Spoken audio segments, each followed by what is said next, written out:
all attest to the adversities that Katrina brought upon us.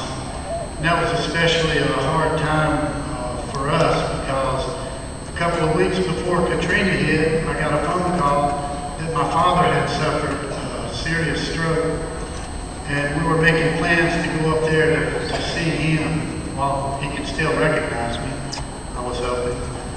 And we got another call, and we had lost a 3-year-old in a tragic accident that attended our book study. So that was a terrible blow to all of us. But still trying to get up to see my father. The family, we were real close to them, and especially attached to the little brother. And they wanted me to do the memorial service for him, and I'd never given one before.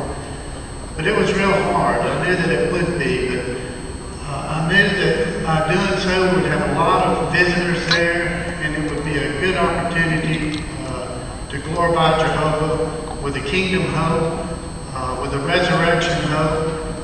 It would just be a great opportunity because we had so many visitors there.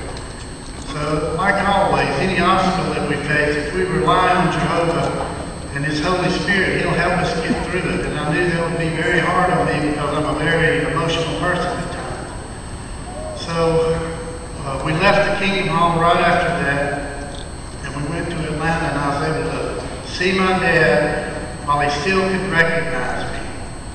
And I could tell by the smile on his face, he knew who I was, and I got to tell him goodbye. Because soon after that, he passed away.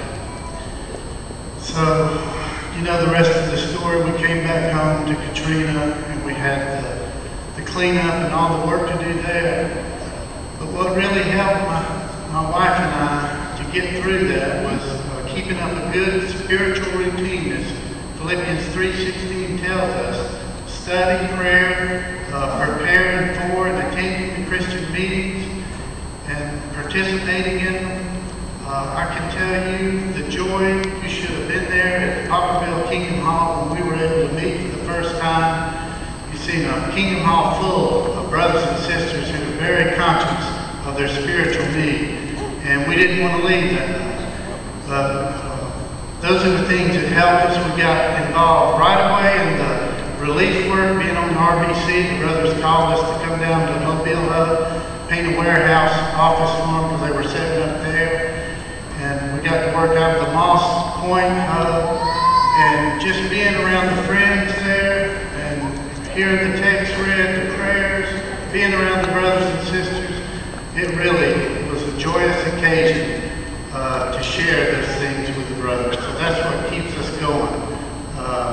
And occasions like being here today, not letting anything stop us from being obedient to Jehovah. Thank you, Brother Henson.